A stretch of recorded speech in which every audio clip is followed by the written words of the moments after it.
Welcome to The Explainer. Today we're basically playing detective. We're on the trail of a really sneaky culprit, one that causes that weird numbness, tingling, or weakness you might feel in your hand and arm. And trust me, we're going to trace it right back to the source. All right, let's just dive right in. That tingling feeling, or maybe that sudden clumsiness in your hand, it is not always what you think it is.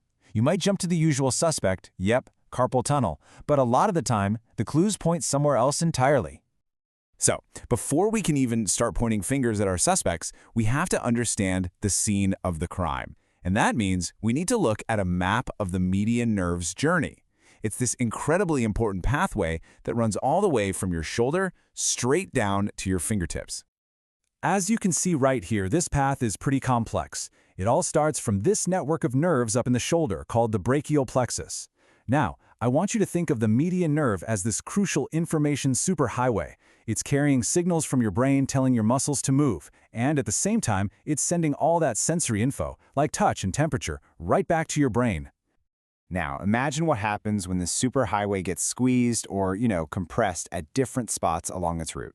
You get a traffic jam. And these traffic jams, they block the flow of information, which leads to some pretty distinct problems or syndromes, all depending on exactly where that blockage is happening. So our first suspect is a condition that only affects movement, not sensation. And that's a very specific clue. It leaves behind this totally unique calling card that, believe it or not, you can actually test for yourself. And how do you find that clue?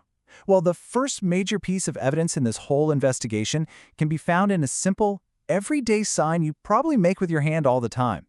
It's a test that can instantly tell you a story about what's going on deep inside your forearm. Okay, just look at the shape the hand is making here. A normal OK sign is round, right? A perfect little circle. But with a condition called anterior interosseous nerve syndrome, let's just call it AIN syndrome, the muscles that bend the very tips of your thumb and index finger are weak, and this weakness creates that flattened, kind of teardrop shape instead of a perfect circle. So here is the absolute crucial point. The anterior interosseous nerve is a purely motor branch. That means AIN syndrome is all about motor function. It's about movement. You lose the ability to make that specific OK gesture, but, and this is a big but, you don't get the classic numbness or tingling that everyone usually associates with nerve problems. Okay, let's move on to our next suspect. This time, the compression, the pinch, happens a little bit higher up the arm. And guess what? It brings a completely different set of clues to the table, mixing both movement and sensory problems. The plot thickens. So if we look back at our nerve map, you can see the potential pinch point right here. It's where the median nerve passes through or around the pronator teres muscle. That's a really key muscle for twisting your forearm. Think about repetitive motions, like using a screwdriver over and over. That can cause this muscle to squeeze the nerve. And here is the result of that traffic jam.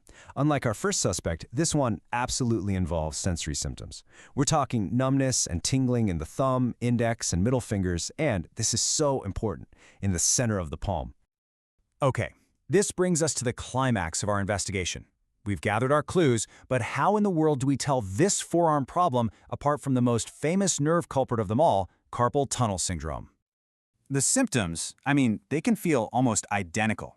You've got numbness and tingling in the very same fingers. It's a classic case of mistaken identity. But there is one telltale clue, one single question that can crack this case wide open. This table really lays it all out.